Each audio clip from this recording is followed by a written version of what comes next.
Welcome to Appalachian Weekly News, your source for all things happening in the high country. I'm Luke Simpson, and over the next couple of minutes, we will be filling y'all in on the things going on in our community on this week's AWN News Brief. On the App State campus, students say the university is hastily changing one of its biggest symbols, the expression tunnel. App State itself says the remodel is for safety precautions for all of its students and staff. Students have been spray painting the tunnels as a means of artistic expression for more than a decade. Many clubs and organizations have used the tunnels to promote events or meetings, while the artists have used them to display their work. But the new renovations called for a full redo, and the crews got to work on Monday. While the proposed designs are meant to increase safety on campus, many feel that the remodel will restrict their freedom of expression.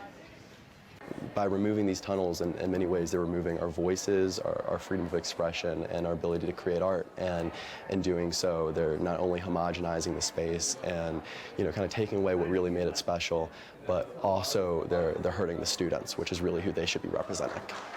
Chancellor Everts announced the news about the tunnels over the weekend in her newsletter. She said, "With this renovation, we aim to address safety concerns, ensuring that the tunnels are well lit, more consistently monitored, and slip resistant, even in adverse weather conditions." It's also time to crack down on parking, according to Boone Police. We all know how difficult parking is in this mountain town, and the department says now drivers are parking illegally in lots like the one near the Greenway beside Watauga Rec Center. A detective from the Boone Police Department speculated that the overflow came from the lack of on-campus parking for students. Boone Police officially started patrolling the Greenway and its surrounding parking lots on March 5th. The police department did make an effort to inform the public of their crackdown prior to them patrolling. To avoid having to ticket drivers, they handed out flyers with information about the new change throughout the winter. The fines will start at $30 and are likely to rise if people continue to illegally park. Parking is tough here, but you know what's criminal? Having not one, not two, but 3 biscuit places open before we even got a Dunkin' Donuts. You heard me right. Over the last 2 years, 3 new biscuit places have sprung up in Boone. After a wave of closures due to COVID, these locations are part of a new generation of high country business. The newest is nestled next to the Mass General Store on King Street, a brand born out of a Boone food truck. Betty's Biscuits plans to offer homemade biscuits and espresso drinks when they open this spring. Vicious Biscuit is a new location of a southern chain popular for their spicy food and alcoholic brunch beverages. It occupies the space that used to be the IHOP, just down Blowing Rock Road from the Holmes Convocation Center. And moving to Boone in 2017, Everybody's Loaded Biscuits food truck tends to reside on Howard Street near campus.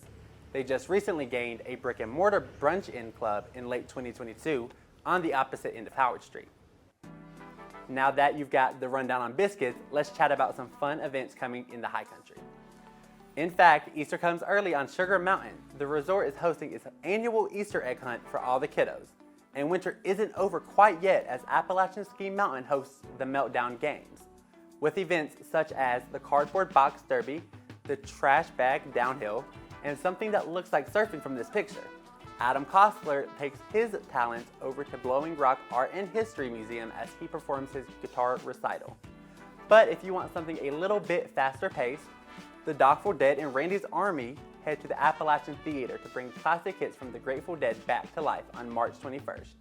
Also on that day, the Banff Mountain Film Festival makes a stop at the Schaefer Center showcasing films made by independent creators. All screenings begin at 7:30 p.m.